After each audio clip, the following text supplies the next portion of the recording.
दोस्तों नमस्कार और आप देखना शुरू कर चुके हैं आपका अपना चैनल बुद्धा इंस्पायर्ड। दोस्तों सुप्रीम कोर्ट ने बीते दिनों दो बेहद और अहम दूरगामी असर वाले फैसले सुनाए। मैं ये मानकर चल रहा हूं कि आप में से ज्यादातर लोग इन फैसलों के बारे में पहले से जानते होंगे, खबरें देख चुके होंगे, लेकिन अगर किसी वजह से आपने इन फैसलों को विस्तार से नहीं समझा है तो आज हम उन्हें पूरे संदर्भ के साथ समझाएंगे। आज की ये चर्चा सिर्फ फैसलों पर सीमित नहीं है, बल्कि उन फैसलों के बाद सामने आई एक बेहद गंभीर और चौंकाने वाली सच्चाई से जुड़ी हुई है।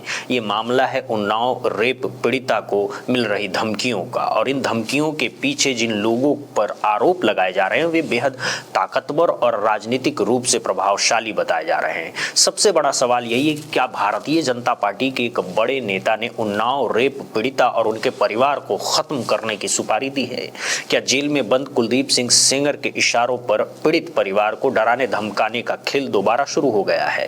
दोस्तों आज हम इसी पर बात करेंगे। इसके साथ साथ हम उस दूसरे बड़े फैसले पर भी चर्चा करेंगे जिसमें अरावली से जुड़े मामले सुप्रीम कोर्ट ने नरेंद्र मोदी सरकार को कड़ी फटकार लगाई है। एक एक करके पूरे तथ्यों के साथ बिना किसी डर के बात करेंगे, लेकिन सबसे पहले बात करते हैं उन्नाव रेप पीड़िता के मामले की। दोस्तों सुप्रीम कोर्ट की 3 जजों की बेंच, जिसकी अध्यक्षता मुख्य न्यायाधीश CJI जस्टिस BR गवई कर रहे थे, उसने इस मामले में एक बेहद अहम फैसला सुनाया। इस फैसले के बाद उन्नाव रेप पीड़िता ने कुछ हद तक राहत की सांस ली। इस बेंच ने दिल्ली हाई कोर्ट के 2 जजों कि उस फैसले पर रोक लगा दी है जिसमें दोषी को राहत मिलने की संभावना बन रही थी। सुप्रीम कोर्ट ने साफ शब्दों में कहा है कि किसी भी सूरत में अपराधी जेल से बाहर नहीं आएगा। ये फैसला सिर्फ कानूनी नहीं था, ये एक नैतिक संदेश भी था। ये संदेश उन तमाम ताकतों के लिए था जो ये मान बैठी थी कि सत्ता, रसूख और दबाव के दम पर वे न्याय को झुका सकती हैं। लेकिन दोस्तों यही कहानी खत्म नहीं होती। सुप्रीम कोर्ट ने इस फैसले के बावजूद पीड़िता और उसके परिवार को अब भी लगातार धमकियां मिल रही है। सिर्फ पीड़िता ही नहीं बल्कि उनके करीबी लोग, उसके सहयोगी, उसके समर्थन में खड़े लोग, सभी को डराने की कोशिश की जा रही है। अब सवाल उठता है धमका कौन रहा है और किसके इशारे पर आरोप सीधे सीधे कुलदीप सिंह सेंगर के करीबी लोगों पर लगाए जा रहे हैं। यानी वही कुलदीप सिंह सेंगर जो इस वक्त जेल में बंद है, उम्र कैद की सजा काट रहा। और दोस्तों इस पूरे मामले ने उस वक्त और भी गंभीर मोड़ ले लिया जब सुप्रीम कोर्ट में सेंगर को झटका लगने के बाद उसके वकील बाहर आए और उन्होंने मीडिया के सामने जो कुछ कहा वो बेहद हैरान कर देने वाला था। वकील के बयान ने पूरे सिस्टम को झकझोर कर रख दिया। देश की संवेदना सुनी सुप्रीम कोर्ट, और अभी उस ऑर्डर पे स्टे लग गया है और सुप्रीम कोर्ट सख्त आवाज में ये आदेश दे दिया है निचली कोर्टों में कि अभी किसी भी मामले में उस अपराधी को जेल से बाहर नहीं निकाला जाएगा। इतना ही नहीं दोस्तों, रेप पीड़िता की ओर से सुप्रीम कोर्ट में पैरवी कर रहे वरिष्ठ वकील महमूद प्राचा ने भी इस पूरे मामले में गंभीर दावे किए हैं। उन्होंने खुलकर कहा है कि पीड़िता को सिर्फ डराया नहीं जा रहा बल्कि उसे और उसके परिवार को खत्म करने की साजिश रची जा रही है। बच्ची के साथ रेप, गैंग रेप किया गया, इस बच्ची के वकील को मारा गया, इस बच्ची के मौसी चाची को मारा गया। उसके बाद भी जब अपील चल रही थी उस दौरान भी जब सिक्योरिटी विड्रॉ करा ली सेंट्रल गवर्नमेंट और स्टेट गवर्नमेंट के बड़े बड़े वकीलों ने यहाँ पेश होके, तब भी 2-2 FIR कराई। तो हम ये भी बताना चाहते थे कि ट्रायल जो हाईकोर्ट थी, ऑनरेबल बेंच ऑफ हाईकोर्ट जो थी, उसने ये भी कंसीडर नहीं किया कि जैसे ही सिक्योरिटी विड्रॉ हुई हमले शुरू हो। वकील महमूद प्राचा का ये कहना है कि जिन लोगों के नाम सामने आ रहे हैं वे किसी आम आदमी के नहीं हैं। ये वे लोग हैं जिनके राजनीतिक संबंध बेहद मजबूत बताए जा रहे हैं। और यही से सवाल भारतीय जनता पार्टी तक पहुंचता है, क्या भाजपा के किसी बड़े नेता की भूमिका इस पूरे षड्यंत्र में है? क्या सेंगर के इशारे पर कोई ताकतवर नेता इस पूरे खेल को चला रहा है? दोस्तों ये सवाल इसलिए भी अहम है क्योंकि उन्नाव रेप केस सिर्फ एक अपराध नहीं था, ये सत्ता के दुरुपयोग, पुलिस की मिली भगत और सिस्टम की विफलता का सबसे बड़ा उदाहरण बन चुका है। आपको याद होगा पीड़िता के साथ बलात्कार हुआ, उसके पिता की हिरासत में मौत हुई, उसकी गाड़ी को ट्रक से कुचलने की कोशिश की गई और उसके चाचा को फर्जी मुकदमे में फंसाया गया। इसके बावजूद अगर आज भी पीड़िता सुरक्षित नहीं है तो ये पूरे लोकतंत्र पर एक बड़ा सवाल है। अब दोस्तों बात करते हैं दूसरे बड़े फैसले की जो सुप्रीम कोर्ट ने सुनाया है। ये मामला है अरावली पहाड़ियों का। इस मामले में चीफ जस्टिस ऑफ इंडिया ने नरेंद्र मोदी सरकार को कड़ी फटकार लगाई है। सुप्रीम कोर्ट ने साफ कहा है कि पर्यावरण के साथ इस तरह का खिलवाड़ बर्दाश्त नहीं किया जा सकता। कोर्ट ने पूछा कि आखिर किसके इशारे पर अरावली को खोखला किया जा रहा है, किसके फायदे के लिए नियमों की धज्जियां उड़ाई जा रही है। दोस्तों, ये दोनों फैसले हमें एक ही बात बताते हैं कि चाहे मामला महिला सुरक्षा का हो या पर्यावरण का, सुप्रीम कोर्ट अब सत्ता से सवाल पूछ रहा है। लेकिन सवाल यह है, क्या जमीन पर कुछ बदलेगा?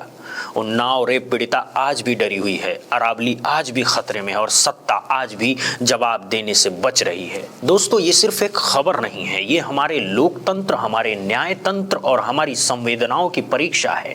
अब सवाल आपसे है, आप क्या सोचते हैं? क्या उन्नाव रेप पीड़िता को सच में पूरी सुरक्षा मिल पाएगी या धमकियां देने वालों तक कानून का हाथ पहुंचेगा? महमूद प्रचा ने उन्नाव रेप केस में सुप्रीम कोर्ट की टिप्पणी के बारे में तो बताया ही, लेकिन इसके साथ साथ जो उन्होंने शंका उन्होंने व्यक्त की वो अपने आप में बेहद चौंकाने वाली है। यही वजह है कि अब इस पूरे मामले ने एक और गंभीर मोड़ ले लिया है। अब सवाल ये उठता है कि जो बातें सुप्रीम कोर्ट के वरिष्ठ वकील महमूद प्रचा कह रहे हैं और वही बातें अब खुद रेप पीड़िता भी कह रही है, तो क्या इन आरोपों के पीछे कोई बड़ा और प्रभावशाली राजनीतिक चेहरा शामिल है? सबसे बड़ा सवाल यही है, क्या इस पूरे मामले में बृजभूषण शरण सिंह ही वो किरदार हैं जिनकी ओर इशारा किया जा रहा है? तो इसके साथ गैंग रेप किया गया, इस बच्ची के वकील को मारा गया, इस बच्ची के मौसी चाची को मारा गया। उसके बाद भी जब अपील चल रही थी, उस दौरान भी जब सिक्योरिटी विड्रॉ करा ली सेंट्रल गवर्नमेंट और स्टेट गवर्नमेंट के बड़े बड़े वकीलों ने यहाँ पेश होके, तब भी दो एफआईआर कराई। तो हम ये भी बताना चाहते थे कि ट्रायल जो हाईकोर्ट थी, ऑनरेबल बेंच ऑफ हाईकोर्ट जो थी, उसने ये भी कंसीडर नहीं किया कि जैसे ही सिक्योरिटी विड्रॉ हुई हमले शुरू हो गए। तो हम ये भी बताना चाहते थे कि थ्रेट परसेप्शन ऐसी नहीं होती कि अंदाजा लगा के ये कह दिया जाए कि फ्यूचर में अटैक नहीं होगा, इसके ऊपर कोई हमला नहीं होगा, क्योंकि सीआरपी। अब मैं आपको वो बयान सुनाने की बात कर रहा हूं जो खुद पीड़िता ने एक बयान के दौरान कुलदीप सिंह सेंगर को लेकर दिया था। इस बयान में उसने बेहद गंभीर आरोप लगाए थे। पीड़िता ने साफ साफ कहा कि कुलदीप सिंह सेंगर ने जज और सीबीआई अधिकारी को रिश्वत दी। इतना ही नहीं, उसने अपने बयान में बृजभूषण शरण सिंह का नाम भी लिया और एक और बड़ा दावा किया। आप सुनिए जरा, ये बयान न्यूज 24 के ट्विटर हैंडल के माध्यम से सामने आया है। इसमें कुलदीप सिंह सेंगर ने 1 करोड़ की सुपारी दे रखी थी बृजभूषण शरण सिंह के उसके बात करके, कैसे भी करके परिवार से बात करते हैं, परिवार जाता है मिलता है कुलदीप सिंह सेंगर से। इन सब लोगों ने गठित संगठन बना के सुपारी दे रखी है। इस बयान में कहा गया है कि 1 करोड़ की सुपारी का जिक्र किया गया है और इस कथित सुपारी के मामले में बृजभूषण शरण सिंह का नाम सामने आया है। अब सवाल यह है कि क्या पीड़िता के इस बयान में सच्चाई है? अगर इसमें तनिक भी सच्चाई है तो ये मामला सिर्फ गंभीर नहीं बल्कि बेहद संवेदनशील और राष्ट्रव्यापी चिंता का विषय बन जाता है, क्योंकि यहाँ दो नाम ऐसे हैं जिन्हें हल्के में नहीं लिया जा सकता है। न तो कुलदीप सिंह सेंगर कोई छोटा नाम है और ना ही बृजभूषण शरण सिंह। बृजभूषण शरण सिंह वही नाम है जिन पर आपको याद होगा कि पिछले साल दिल्ली के जंतर मंतर पर महिला पहलवानों ने बेहद गंभीर आरोप लगाए थे। वो मामला अभी भी कानूनी प्रक्रिया में बताया जा रहा है और देश भर में उस पर चर्चा हुई थी। ये बात सिर्फ एक बयान तक सीमित नहीं है। रेप पीड़िता ने एक और इंटरव्यू में भी यही दावा दोहराया। उस इंटरव्यू में उन्होंने खुलकर नाम लिया और कहा कि भारतीय जनता पार्टी के पूर्व सांसद बृजभूषण शरण सिंह ने 1 करोड़ रुपए का इनाम घोषित कर रखा है। पीड़िता का कहना है कि ये इनाम एक तरह से उसके और उसके परिवार के लिए खतरे का संदेश है। अब जरा आप ये वीडियो भी सुन लीजिए जिसमें पीड़िता ने ये बातें कही है और सीधे सीधे आरोप लगाए हैं। इसमें कुलदीप सिंह सेंगर ने 1 करोड़ की सुपारी दे रखी थी बृजभूषण शरण सिंह के उसके बात करके, कैसे भी करके परिवार से बात करते हैं, परिवार जाता है मिलता है कुलदीप सिंह सेंगर से। इन सब लोगों ने गठित संगठन बना के सुपारी दे रखी। दोस्तों, इस फैसले के बाद चीफ जस्टिस ऑफ इंडिया ने जो कुछ कहा उसे अपने शब्दों में सचिन गुप्ता ने ट्वीट किया है। जरा उस ट्वीट पर भी ध्यान दीजिए। ट्वीट में लिखा गया है कि दिल्ली हाई कोर्ट का आदेश जिन जजों ने दिया वे देश के बेहतरीन जजों में गिने जाते हैं, लेकिन गलती किसी से भी हो सकती है। सुप्रीम कोर्ट ने यह सवाल उठाया कि एक पुलिस कांस्टेबल को लोक सेवक माना जाता है, लेकिन विधायक और सांसद को लोक सेवक के दायरे से बाहर कैसे रखा जा सकता है। यहीं पर सीबीआई की भूमिका पर सवाल खड़े हुए। सीबीआई ने कुलदीप सिंह सेंगर को लोक सेवक नहीं माना था और इसी आधार पर दिल्ली हाईकोर्ट ने उसकी सजा निलंबित कर दी थी, लेकिन सुप्रीम कोर्ट ने इस पूरे मामले की परिभाषा ही बदल दी। साफ शब्दों में कहा अपराधी जेल में ही रहेगा। इस फैसले के बाद उन्नाव की रेप पीड़िता ने भी सामने आकर बयान दिया। सुप्रीम कोर्ट में फैसले के बाद उसने क्या कहा ये भी आप सुनिए। खुश हूँ, मुझे सुप्रीम कोर्ट पे भरोसा है रहेगा। अभी मेरी लड़ाई तो बाकी है, अभी तो उसको फांसी तक लेके जाना है, तभी तो मेरे पिताजी को और हमें इंसाफ मिलेगा। एक इज्जत, उन्होंने इज्जत में एक लड़की के साथ रेप किया, हमारे साथ रेप किया, तभी तो हमें इंसाफ है जब उसको फांसी होगी। जैसे मेरी निर्भया बहन को फांसी दी गई, उनके दोषियों को, वैसे हमारे भी दोषियों को फांसी। इस बीच दोस्तों सुप्रीम कोर्ट ने अरावली पहाड़ियों से जुड़े मामलों में भी अहम फैसला सुनाया है। ये फैसला 20 नवंबर के उस आदेश से जुड़ा है जो पूर्व चीफ जस्टिस ऑफ इंडिया की बेंच ने दिया था। उस आदेश में अरावली पहाड़ियों की एक नई परिभाषा तय की गई थी, जिसमें कहा गया था कि 100 मीटर या उससे ऊंची पहाड़ी ही अरावली मानी जाएगी और उससे नीचे की पहाड़ियों को अरावली से बाहर कर दिया जाएगा।